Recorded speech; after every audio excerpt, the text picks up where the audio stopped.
Hello everyone, स्वागत है आप सभी का एक बार फिर से आपके अपने यूट्यूब चैनल डिफेंस पॉइंट पर। और दोस्तों, आज के हमारे इस वीडियो से हम शुरू कर रहे हैं कोस्ट गार्ड, नाविक जीडी, डीबी और यांत्रिक एग्जाम की तैयारी के लिए मैथमेटिक्स। दोस्तों, यहाँ पर जो है आपको सेक्शन 1 और सेक्शन 2 दोनों की मैथ्स कवर करवाई जाएगी, जो कि आपको यहाँ पर इस चैनल के ऊपर पढ़ाएंगे BL स्वामी सर। तो दोस्तों, आज से जो है उनका पहला लेसन शुरू हो रहा है, तो आप लोग जो है इस लेसन को देखिए और उसके बाद में जो है आपका क्या रिस्पॉन्स रहता है नीचे कमेंट बॉक्स में कमेंट करके ज़रूर से बताइएगा। तो चलिए शुरू कर लेते हैं आज का ये वीडियो। डिफेंस पॉइंट के इस ऑनलाइन प्लेटफॉर्म पर इंडियन कोस्ट गार्ड की तैयारी कर रहे हो। अभी लेटेस्ट में इंडियन कोस्ट गार्ड के एग्जाम फॉर्म फिल हुए हैं। इसका एग्जाम में भी मार्च के लास्ट वीक तक होगा। हमारे पास में 2 मंथ्स है। इस 2 महीने में मैं आपको मैथमेटिक्स का जो भी सिलेबस है उसके सारे टॉपिक यहाँ पर सारा मटेरियल है वो आपको उपलब्ध करवाऊंगा। उसी में से हमने एक टॉपिक यहाँ आज उठाया है, वो है क्वाड्रेटिक इक्वेशन। क्वाड्रेटिक इक्वेशन मैंने सबसे पहले इसलिए उठाया कि ये एक इंडियन कोस्ट गार्ड की दृष्टि से वेरी वेरी इंपॉर्टेंट है। इसमें से 1 या 2 क्वेश्चन हमेशा इंडियन कोस्ट गार्ड में पूछे जाते हैं। और मैं आपको विश्वास दिलाता हूँ, यदि आप मेरे साथ में इस द्विघात समीकरण को कंप्लीट रूप से करते हो तो आपके इसमें कोई प्रकार की प्रॉब्लम नहीं रहेगी। इसका क्वेश्चन आपके गलत नहीं होगा। मैं वो सारे क्वेश्चन के बारे में चर्चा करूंगा जिस प्रकार का फॉर्मेट एग्जाम में पूछा जाता है। चलिए अपन आज क्वाड्रेटिक इक्वेशन के बारे में बात करते हैं। यदि आप इस चैनल पर नए हो तो चैनल को सब्सक्राइब कर लेना और वीडियो को शेयर भी करना। चलिए सबसे पहले अपन जानते हैं क्वाड्रेटिक इक्वेशन के बारे में। ये एक 10th क्लास का टॉपिक है। ये एक 10th क्लास का टॉपिक है। इससे पहले आपने 9th क्लास में पढ़ा होगा क्वाड्रेटिक। यह है क्वाड्रेटिक पोलिनोमियल के बारे में आपने पढ़ा होगा। इससे पहले आपने क्वाड्रेटिक पोलिनोमियल, जिसको बोलते हैं बहुपद के बारे में आपने पढ़ा होगा। वो क्या होता है? वो होता है px equal to ax square plus का bx प्लस का c होता है। इसमें शर्त होती है कि a का मान नॉट इक्वल टू 0 होना चाहिए और a b c बिलोंग करना चाहिए R में। जो R क्या है? R है सेट ऑफ रियल नंबर। ये एक वास्तविक संख्याओं का समुच्चय है। ABC का मान वास्तविक संख्याओं में रिलेटेड होना चाहिए, उसमें बिलोंग करना चाहिए। अपन बात करते हैं यहाँ पर a का मान नॉट इक्वल टू 0 क्यों हुआ। यदि मैं a का मान यहाँ पर 0 कर दूं तो एक्स स्क्वायर का पद तो गायब हो जाएगा। एक्स स्क्वायर का पद गायब होने पर यह बहुपद नहीं बनेगा। इसका मतलब ये बहुपद नहीं रहा, ये तो x में ही रहेगा, bx प्लस का c रहेगा। इसलिए a का मान हमेशा नॉट इक्वल टू 0 होना चाहिए। अब मैं बात करता हूं, यदि इस बहुपद को, इस पोलिनोमियल को मैं क्या करता हूं, 0 के बराबर कर देता हूं, तो px का मान मैं 0 के बराबर करता हूं। px इक्वल टू 0 है हमारे पास में, तो ax स्क्वायर प्लस का bx प्लस का c इक्वल टू 0 होगा। अब ये क्या है? अब ये क्वाड्रेटिक इक्वेशन है।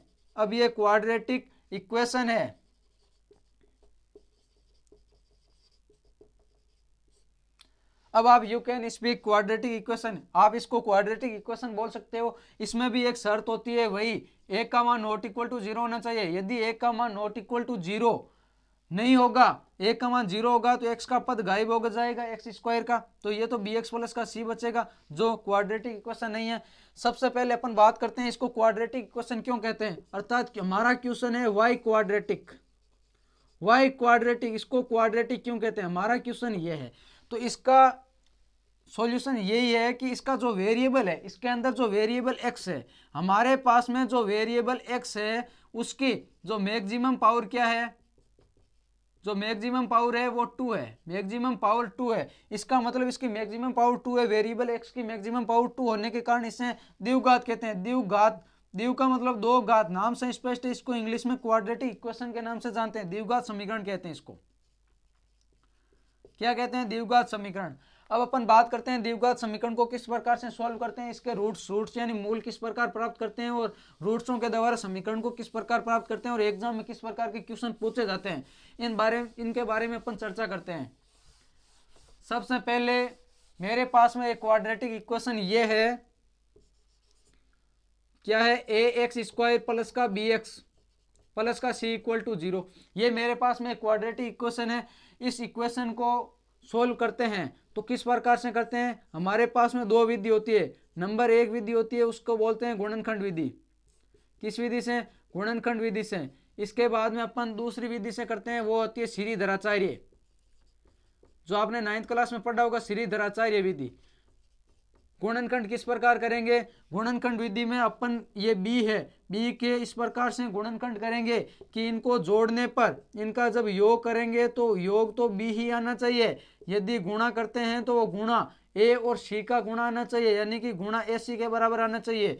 बी को इस प्रकार से गुणनखंड करेंगे, जोड़ने पर बी और गुणा करने पर ए सी आना चाहिए। और श्रीधराचार्य का डायरेक्ट सूत्र होता है, वो होता है माइनस का बी प्लस माइनस का अंडर रूट का बी स्क्वायर माइनस का 4ac बट्टे में 2a।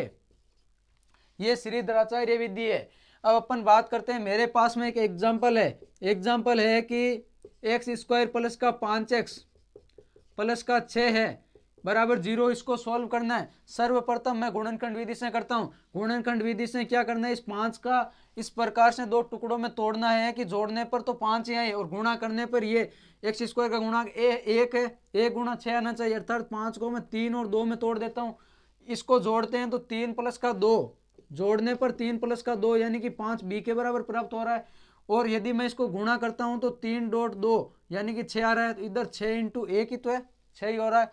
इसका मतलब मैं इसको इस प्रकार लिख सकता हूं कि एक्स स्क्वायर प्लस का 3x प्लस का 2x प्लस का 6 इक्वल टू 0 है। इसमें से मैं x कॉमन लेता हूं तो मेरे पास में बचा x प्लस का 3, और इसमें से मैं 2 कॉमन लेता हूं तो मेरे पास में बचा x प्लस का 3 इक्वल टू 0। इन दोनों में से x प्लस का 3 कॉमन आ रहा है तो x प्लस का 3, और पीछे बचा यहाँ x बचा, यहाँ पर 2 x प्लस का 2 इक्वल टू 0। यानी कि एक तो x बराबर है या माइनस का 3, एक है या माइनस का 2। इसके 2 मूल प्राप्त हुए, एक तो -3 और एक -2। -3 और -2 दो मूल प्राप्त हुए। अब मैं इसी को श्रीधराचार्य विधि से करता हूं। श्रीधराचार्य से करूंगा तो एक का मान मेरे पास में है 1, इससे तुलना करते जाओ, और बी का मान मेरे पास में है 5, बी का मान मेरे पास में 5 और सी का मान मेरे पास में 6। अब मैं इसको x बराबर माइनस का b माइनस का 5 प्लस माइनस का अंडर रूट बी स्क्वायर 5 का स्क्वायर 25 माइनस 4 डॉट 1 का मान 1 डॉट सी का मान हमारे पास में 6 बट्टे में 2 डॉट 1 का मान है 1, यानी कि x बराबर माइनस का 5 प्लस माइनस का 25 माइनस का 6 चौक 24, 25 में से 24 गया 1 का वर्गमूल 1 बट्टे 2 माइनस का 5। यदि मैं पहले लेता हूँ माइनस का 5 माइनस का 1 बट्टे 2 और सेकंड लेता हूँ माइनस का 5 प्लस का 1 बट्टे 2, क्योंकि प्लस माइनस दोनों है। इससे तो आएगा माइनस के 6 बट्टे 2 यानी कि माइनस का 3। इससे आएगा माइनस का 4 बट्टे 2 माइनस का 2। इसका मतलब -3 और -2 ही मूल इससे प्राप्त हो रहे हैं, इससे भी -3 और -2 ही मूल प्राप्त हो रहे हैं। इसके बाद में अपन बात करते हैं नेक्स्ट क्या है, इसके मूल किस प्रकार प्राप्त करते हैं, मूलों में क्या संबंध होता है, इसके 2 मूल होते हैं उससे क्या संबंध होता है। या तो आपको ये क्वेश्चन अभी मैंने एग्जाम्पल बताया था, ऐसे पूछ सकता है कि इसके मूल ज्ञात करो, या फिर एग्जाम में किस फॉर्मेट में क्वेश्चन पूछेगा। एग्जाम में पूछेगा कि हमारे पास में वही इक्वेशन है, वही इक्वेशन क्या है, ax² प्लस का bx प्लस का c है, इस इक्वेशन इक्वल टू 0। अब मेरे को इसके चाहिए मूल का मतलब होता है रूट्स। मूल होते हैं अल्फा व बीटा, 2 मूल है अल्फा व बीटा होंगे। तो इनमें संबंध क्या होगा कि अल्फा प्लस का बीटा इक्वल टू माइनस का b बटा a होगा, और alpha dot beta equal to होगा c बटा a। कैसे, ये b x का गुणांक होगा बट्टे a x² का गुणांक होगा, और माइनस ये होगा c बट्टे a। इनको याद रखना। इनका उपयोग किस प्रकार करेंगे मैं अभी बताता हूँ। सर्वप्रथम इसका उपयोग करने के लिए, समीकरण का निर्माण करने के लिए, किससे, मूलों का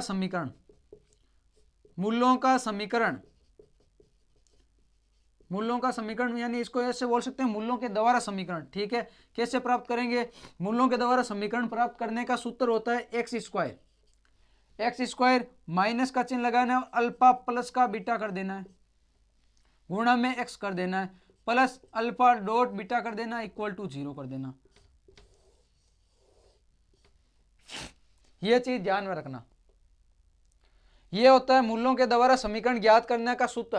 अब अपन हमारे पास में उस समय मूल आए थे -3 और -2। अब मेरे पास में ऐसा क्वेश्चन आ गया कि कोई समीकरण है उसके मूल -3 और -2 है, तो उस समीकरण को ज्ञात कीजिए। कैसे करेंगे, x² ये x² माइनस अल्फा का मान -3 और बीटा का मान -2। इससे कोई फर्क नहीं पड़ेगा कि अल्फा का मान -2 लूं और बीटा का मान -3 लूं तो क्या होगा, कुछ फर्क नहीं पड़ेगा। अल्फा प्लस बीटा -3 और -2 का योग -5 x plus alpha dot beta -3 into -2 -3 into -2 equal to 0, यानी कि x square minus minus plus plus के 5x minus minus plus 3 into 2 6 equal to 0। यही तो उस समय हमारे पास में समीकरण थी जिसके मूल हमारे पास में -3 और -2 आ रहे थे। अब मैं क्या कर रहा हूं, मेरे पास में मूल है और मैं इस समीकरण को ज्ञात कर रहा हूं। दोनों कर सकते हैं। इस प्रकार भी एग्जाम में क्वेश्चन पूछ सकता है कि कोई समीकरण है जिसके मूल -3 और -2 है तो उस समीकरण को ज्ञात कीजिए, कई बार पूछा भी गया है। इसके बाद में अपन बात करते हैं और मूल का किस प्रकार उपयोग करते हैं। मेरे पास में एक एग्जांपल है, एक एग्जांपल लेता हूं मैं। मेरे पास में एक एग्जांपल है कि एक्स स्क्वायर माइनस का 5x और प्लस का 6 इक्वल टू 0 है के मूल समीकरण है। कोई समीकरण ये है कि मूल अल्फा व बीटा है, तो इसको क्या चाहिए, नंबर 1 इसको चाहिए 1/अल्फा प्लस 1/बीटा का मान चाहिए। नंबर 2 इसको चाहिए alpha square plus beta square का मान चाहिए। नंबर 3 इसको चाहिए अल्फा का क्यूब प्लस का बीटा का क्यूब का मान चाहिए। इसके बाद में इसको नंबर 4 चाहिए, वो है अल्फा माइनस बीटा का मान चाहिए। ये बोल रहा है मेरे पास में कोई समीकरण है एक्स स्क्वायर माइनस का 5x प्लस का 6 इक्वल टू 0 के मूल है अल्फा व बीटा है, तो इन चारों का मान ज्ञात करके बताओ मेरे को, ये बोल रहा है ऐसा। चलिए अपन क्या करते हैं, इसका आंसर लिखते समय पहले अपन पता करते हैं इसके मूल। हम तो ऐसे जानते हैं कि अल्फा प्लस बीटा का मान ज्ञात कर सकते हैं और अल्फा डॉट बीटा का मान ज्ञात कर सकते हैं, इससे ज्यादा अपन कुछ नहीं कर सकते। अल्फा प्लस बीटा का मान होता है माइनस का b बट्टा ए, माइनस का b बट्टा ए, और अल्फा डॉट बीटा का मान होता है c बट्टा ए। तो यहाँ पर देखिए ए का मान है 1, b का मान है -5 और c का मान है 6। तो अल्फा प्लस बीटा माइनस का b, ये माइनस b का मान है -5, ये हो गया -5 बट्टे ए का मान है 1, यानी कि अल्फा प्लस बीटा का मान आया मेरे पास में +5, यही तो हुआ +5। इधर चलेंगे अल्फा डॉट बीटा c बट्टा c का मान 6 और ए का मान 1, यानी कि अल्फा डॉट बीटा का मान है 6/1 यानी कि 6। अब मेरे पास में अल्फा डॉट बीटा है और अल्फा प्लस बीटा है, इस इनके यूज से मेरे को ये सब पता करना है। कैसे करेंगे, मैं इसको कैसे लिख सकता हूं, मैं इसका लघुत्तम लेता हूं, अल्फा डॉट बीटा आएगा, बीटा प्लस का अल्फा ही हो जाएगा। इसको मैं लघुत्तम लेकर बट्टे की जोड़ करता हूं तो अल्फा डॉट बीटा लघुत्तम आएगा और इधर बीटा प्लस अल्फा हो जाएगा। तो मेरे पास में अल्फा प्लस बीटा का मान है 5, ये 5, और अल्फा डॉट बीटा का मान भी है 6, इसका मतलब फर्स्ट का आंसर 5/6। ये याद रखना, इसको किस प्रकार रखेंगे अपन, इसको इस फॉर्मेट में पहले बदलना है फिर ये आंसर निकाल सकते हैं, ऐसे नहीं निकाल सकते क्योंकि मेरे पास में अल्फा का मान भी नहीं है और बीटा का मान भी नहीं है। इसके बाद में अपन पता करते हैं कि अल्फा स्क्वायर प्लस बीटा का स्क्वायर, तो इसको मैं ऐसे लिख सकता हूं कि अल्फा प्लस बीटा का होल स्क्वायर माइनस का 2 अल्फा बीटा। क्या मैं ये नहीं लिख सकता, क्योंकि यदि मैं इसको खोलता हूं पूरा तो अल्फा का स्क्वायर प्लस बीटा का स्क्वायर, इसका प्रसार करता हूं तो प्लस का 2 अल्फा बीटा, इसका प्रसार ये हुआ, इसमें से मैं माइनस के 2 अल्फा बीटा घटा देता हूं तो ये इससे कैंसिल, तो यही बचा alpha square plus beta square. तो मैं इसको ऐसे लिख सकता हूं, तो अल्फा प्लस बीटा का होल स्क्वायर दे रखा है, तो अल्फा प्लस बीटा का मान है 5, 5 का square 25 minus 2 alpha dot beta का मान है 6, यानी कि 25 में से 6 दूनी 12, 12 घटाए इसका मान आएगा 13, तो इसका आंसर होगा 13। ये याद रखना, इसको किस फॉर्मेट में लिखेंगे, अल्फा प्लस बीटा का होल स्क्वायर माइनस का 2 अल्फा बीटा लिखेंगे, नोट्स में लिख लेना इसको। इसके बाद में बात करते हैं इसकी, इसको मैं कैसे लिखूंगा, अल्फा प्लस बीटा का whole cube, alpha plus beta का होल क्यूब माइनस का 3 अल्फा डॉट बीटा कोष्ट का अल्फा प्लस बीटा लिखूंगा मैं। देखिए यदि मैं इसको खोलूंगा तो भी वही बनेगा, alpha cube plus beta cube plus 3 alpha square beta plus 3 alpha beta square ऐसा होता है, इसमें से ये कैंसिल हो जाएगा तो बचेगा अल्फा प्लस बीटा का alpha cube plus beta cube बचेगा। तो मेरे पास में अल्फा और बीटा का मान है 5, 5 का क्यूब होता है 125 माइनस 3 अल्फा डॉट बीटा का मान है 6, अल्फा प्लस बीटा का मान है 5, 6 पंजे 30, 30 को 3 से गुणा किया 90, यानी कि 125 माइनस का 90 यानी कि 35, इसका आंसर आएगा 35। सबसे इंपॉर्टेंट बात यह है कि alpha cube plus beta cube को किस प्रकार लिखते हैं, ये चीज याद रखना जरूरी है, इसको भी नोट्स में इंपॉर्टेंट लगाकर लिख लेना। इसके बाद में बात करते हैं अल्फा माइनस बीटा, इसको मैं इस प्रकार से लिख सकता हूं, यहां पर लिख लेते हैं alpha minus beta, alpha minus का बीटा, इसको मैं इस प्रकार लिख सकता हूं अंडर रूट का अल्फा प्लस बीटा का होल स्क्वायर माइनस का 4 अल्फा डॉट बीटा। ये कैसे हुआ, इसको मैं सॉल्व करूंगा, इसको मैं सॉल्व करता हूं तो मेरे पास में आता है, देखिए अल्फा का स्क्वायर प्लस बीटा का स्क्वायर प्लस 2 अल्फा बीटा, इसको सॉल्व करता हूं तो ये आता है, इसको सॉल्व आगे लिखते हैं 4 अल्फा बीटा, 4 में से 2 तो गए, मेरे पास में बचा अल्फा का स्क्वायर प्लस का बीटा का स्क्वायर माइनस का 2 अल्फा बीटा, यानी कि एक सूत्र बन गया अल्फा माइनस बीटा का होल स्क्वायर, स्क्वायर से रूट कैंसिल यानी कि अल्फा माइनस का बीटा। यही तो है alpha minus beta, alpha minus beta. इसको ध्यान रखना कैसे लिखते हैं और इसका मान कैसे रखते हैं। अब मैं इसमें डायरेक्ट क्या रख देता हूँ, मान रख देता हूँ, अल्फा प्लस बीटा का मान मेरे पास में था 5, यहां से था मैंने मिटा दिया, अल्फा प्लस बीटा का मान है 5 और अल्फा डॉट बीटा का मान है 6। अल्फा प्लस बीटा का मान 5 है, 5 का square 25 minus 4 dot alpha dot beta का मान है 6, 6 चौक 24, 25 माइनस का 24, 25 माइनस का 24 यानी कि 1 का रूट 1, इसका आंसर आएगा 1। ये चीज ध्यान में रखना, सबसे ज्यादा इंपॉर्टेंट तो है इसको किस प्रकार लिखते हैं, इसको किस प्रकार लिखते हैं, इसको किस प्रकार और इसको किस प्रकार लिखते हैं, यह चीज बहुत इंपॉर्टेंट है, इसको ध्यान रखना, कई बार एग्जाम में डायरेक्ट पूछ लेते हैं, ये वेरी वेरी इंपॉर्टेंट क्वेश्चन है, ऐसे एग्जाम में कई बार पूछा भी गया है। इसके बाद में अपन बात करते हैं मूलों की प्रकृति के बारे में, नेचर ऑफ रूट्स, मूलों की प्रकृति के बारे में। चलिए मूलों की प्रकृति, मूलों की प्रकृति जिसको इंग्लिश में ऐसे बोल सकते हैं नेचर ऑफ रूट्स, कैसे बात करेंगे। मेरे पास में x का मान ज्ञात करने की सीधी धराचार्य विधि है, माइनस का b plus minus under root का b स्क्वायर माइनस का 4ac बट्टे में 2 है, यही तो है। मैं इसको बोलता हूं d बराबर b स्क्वायर माइनस का 4ac, ये मान होता है d का, d बराबर b स्क्वायर माइनस का 4ac, इसके अंदर को मैं d बोलता हूं, इसको d बोला जाता है। अब देखिए इसकी कंडीशन होती है मूल्यों की प्रकृति में, फर्स्ट कंडीशन होती है कि यदि d का मान ग्रेटर देन 0, तो सेकंड कंडीशन होती है d का मान बराबर 0, थर्ड कंडीशन होती है d का मान लेस देन 0। ये मेरे पास में 3 कंडीशन है।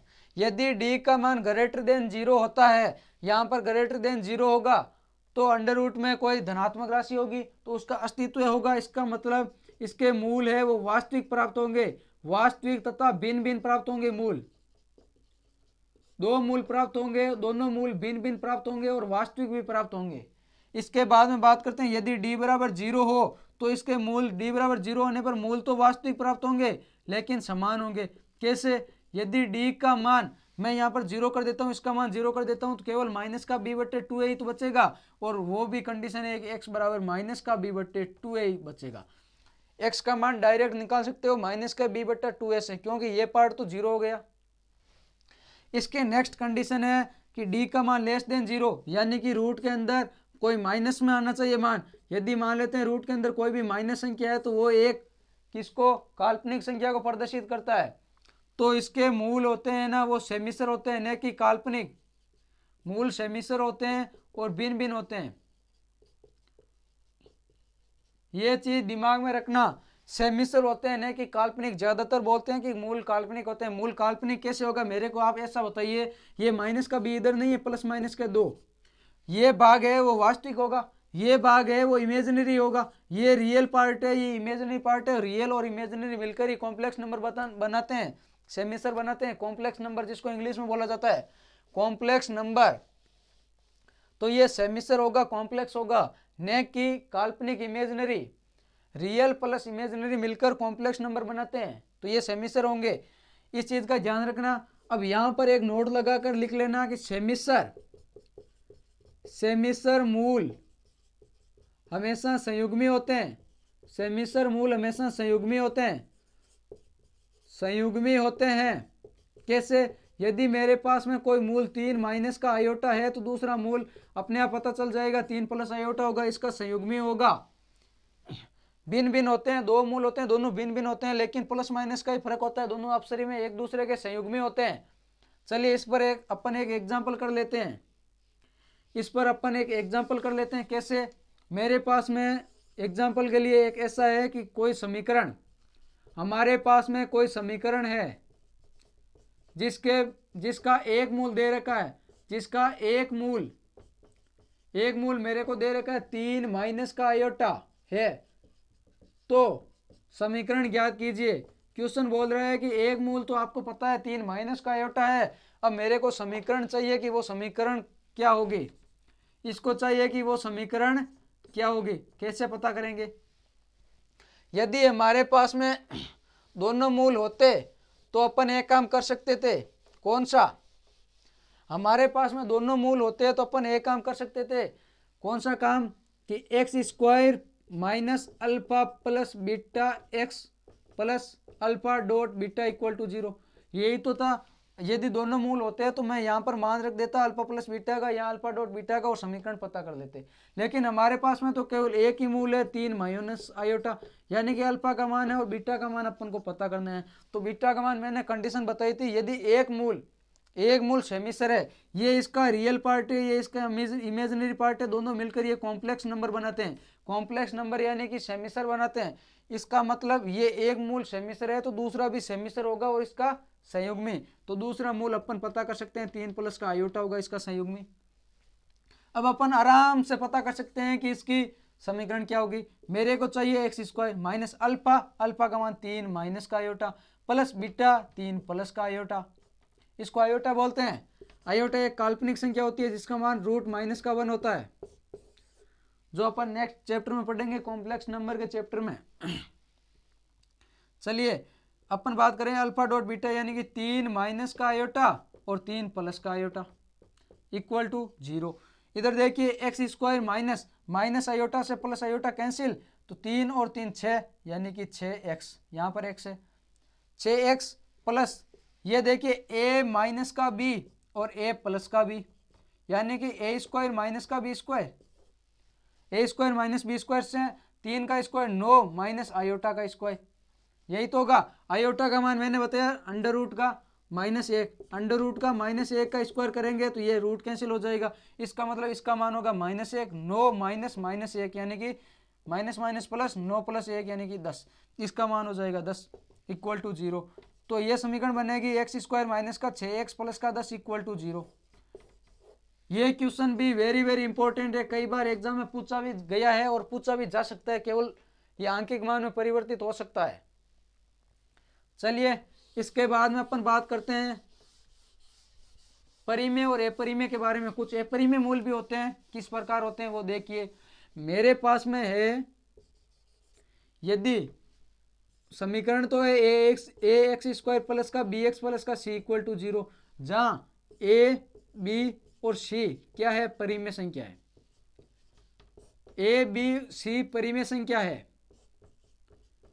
लेकिन इसकी शर्त है नंबर एक है अंडर रूट का बी स्क्वायर माइनस का 4ac, या मैं इसको बोल सकता हूं कि डायरेक्ट बोलो डी बराबर बी स्क्वायर माइनस का 4ac एक पूर्ण वर्ग हो। पूर्ण वर्ग कैसे? जैसे इसका मान या तो 9 हो, 25 हो, 4 हो, 49 हो, कुछ भी हो सकता है, 36 हो, 81 हो। तो पूर्ण वर्ग इसका वर्ग 2, ये 3 का वर्ग है, ये 5 का वर्ग है, ये 7 का वर्ग है, ये 6 का वर्ग है, ये 9 का वर्ग है। इसका मतलब पूर्ण वर्ग का मतलब जिसका पूरा वर्गमूल संभव हो। पूर्ण वर्ग हो तो इसके मूल भी परिमेय होंगे। मूल भी क्या होंगे? परिमेय होंगे। परिमेय संख्या आप जानते होंगे परिमेय संख्या होती क्या है, ये तो आप जानते होंगे, इतना तो बेसिक। परिमेय संख्या होती है जिसको अपन p बटा q के रूप में लिख सकते हैं, जहां q का मान नॉट इक्वल टू 0। जैसे 3 एक परिमेय संख्या क्योंकि इसको 3 बटा 1 लिख सकते हैं। सारी संख्याएं लगभग परिमेय संख्या होती है, लेकिन अपरिमेय संख्या वो होती है जिसको p बटा q के रूप में नहीं लिख सकते, p बटा q के रूप में नहीं लिख सकते, वो अपरिमेय संख्या होती है। चलिए अपन बात करते हैं नेक्स्ट स्टेप की। नेक्स्ट स्टेप है d बराबर बी स्क्वायर माइनस का 4ac एक पूर्ण वर्ग नहीं हो, पूर्ण वर्ग नहीं हो तो मूल अपरिमेय होंगे। मूल क्या होंगे? अपरिमेय होंगे। और अपरिमेय मूल अपरिमेय होंगे और अपरिमेय मूल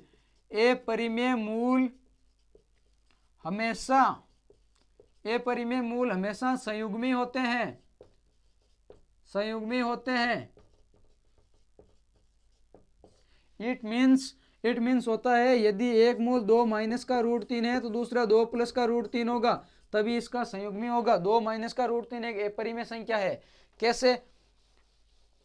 यदि पूर्ण वर्ग है तो इसका परिमेय संख्या ही होगी, यदि ये पूर्ण वर्ग नहीं है तो मूल हमेशा अपरिमेय होंगे और अपरिमेय मूल हमेशा संयुग्मी होते हैं। अभी मैंने जस्ट पहले पढ़ा था सेमिसर मूल भी संयुग्मी होते हैं और अपरिमेय भी संयुग्मी होते हैं। इसका भी अपन एक एग्जांपल लेकर देख लेते हैं। एग्जांपल हमारे पास में है, एग्जांपल है किसी समीकरण का एक मूल मेरे पास में 2 माइनस का रूट 3 है, तो समीकरण ज्ञात करो। ये कोई क्वेश्चन आपसे पूछ लिया डायरेक्ट, मूल तो एक दे रखा है और अपन को चाहिए समीकरण। यदि दोनों मूल होते हैं तो मैं क्या करता? दोनों मूल होते हैं तो डायरेक्ट एक्स स्क्वायर माइनस का alpha plus beta dot x plus alpha dot beta equal to 0। यदि दोनों मूल होते तो हमारे पास में तो मूल एक ही है, इसका मतलब अल्फा का मान मेरे पास में 2 माइनस का रूट 3 है और बीटा का मान मेरे को चाहिए। तो अल्फा का मान 2 माइनस का रूट 3 एक अपरिमेय संख्या है, तो अपरिमेय मूल हमेशा संयुग्मी होते हैं। इस बात को याद रखते हुए इसको 2 प्लस रूट 3 बनाना है। दोनों मूल हमारे पास में है तो हम अपन आराम से कर सकते हैं। एक्स स्क्वायर माइनस का अल्फा का मान 2 माइनस का रूट 3 प्लस बीटा का मान 2 प्लस का रूट 3 गुणा में x plus alpha dot beta 2 minus का रूट 3 और 2 प्लस का रूट 3 इक्वल टू 0।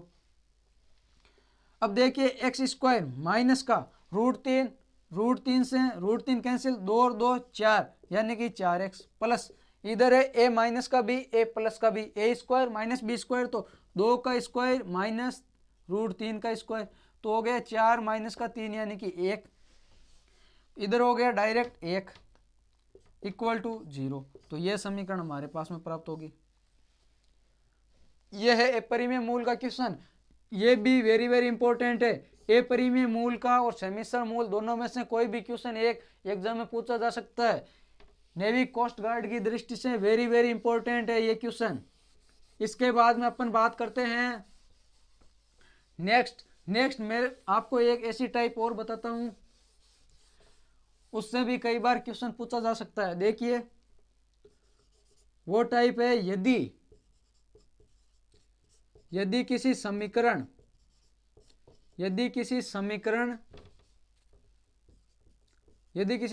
में a प्लस बी प्लस सी का मान क्या हो 0 हो, तो उस समीकरण के मूल हमेशा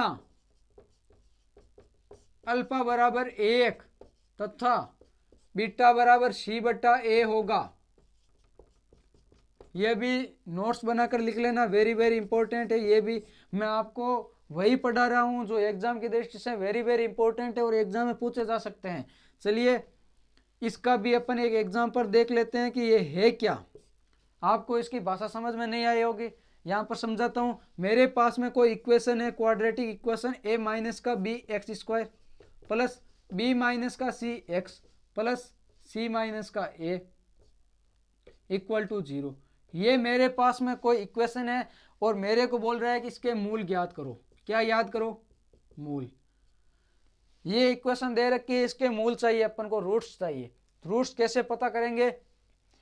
अपन को इस कंडीशन को ध्यान में रखना है। ए का मतलब क्या था, अपन के पास में था ए एक्स स्क्वायर प्लस का बी एक्स प्लस का सी इक्वल टू 0, ये इक्वेशन था। इससे तुलना करेंगे तो ए का मान मेरे पास में है ए माइनस का बी, इससे तुलना करेंगे तो बी का मान है मेरे पास में बी माइनस का सी, और सी का मान है मेरे पास में सी माइनस का ए। यही तो चीज है। अब ए प्लस बी प्लस सी करके देख लीजिए, ए प्लस बी प्लस सी करूंगा तो ए माइनस का बी प्लस बी माइनस का सी प्लस सी माइनस का ए से ए कैंसिल, बी से बी कैंसिल, सी कैंसिल, यानी कि 0। ए प्लस बी प्लस सी का मान डायरेक्ट 0 होता है तो उसके मूल अल्फा बराबर 1 होता है और बीटा बराबर सी बटा ए होता है। यानी कि इसका एक मूल, इसके मूल चाहिए तो इसका एक मूल तो हमेशा एक ही होगा, इसका एक मूल तो 1 होगा और दूसरा मूल बीटा वो होगा सी बटा ए, जहां सी का मान क्या है, सी का मान है सी माइनस का ए, सी माइनस का ए, और ए का मान है ए माइनस का बी। ये इसका दूसरा मूल होगा। पहला मूल अल्फा बराबर 1, दूसरा मूल बीटा बराबर सी माइनस का ए बट्टा ए माइनस का बी। चलिए आज इस क्वाड्रेट इक्वेशन के बारे में इतना ही पढ़ेंगे। इसके बाद में नेक्स्ट पार्ट में इस क्वाड्रेट इक्वेशन को मैं आपको क्लियर कर दूंगा और पूरी कंप्लीट भी करूंगा साथ में। इसके बाद में अपन जो पढ़ेंगे वो कुछ, यदि मान लीजिए कोई मूल अल्फा और बीटा है, यदि वो समीकरण ज्ञात कीजिए जिसके मूल माइनस अल्फा माइनस बीटा है, इस प्रकार से ज्ञात करेंगे। और हमारे पास में कोई दो समीकरण दे रखी होगी जिसका एक मूल उभयनिष्ठ हो तो उसको किस प्रकार ज्ञात करते हैं, दोनों मूल उभयनिष्ठ हो तो क्या कंडीशन बनती है, ये चीज नेक्स्ट वीडियो में करेंगे और नेक्स्ट पार्ट में इसको कंप्लीट करेंगे क्वाड्रेट इक्वेशन को। आशा करता हूँ आपको समझ में आया होगा। यदि ये समझ में आया है, यदि आपको इससे कुछ बेनिफिट है तो प्लीज़ वीडियो को सब्सक्राइब करना। मिलते हैं नेक्स्ट वीडियो में इसी टॉपिक के साथ में। यदि आपको पीडीएफ की ज़रूरत हो तो आप कमेंट बॉक्स में मैसेज भी कर देना। कोई प्रकार का डाउट है तो भी आप कमेंट बॉक्स में मैसेज करके पूछ सकते हो। ओके।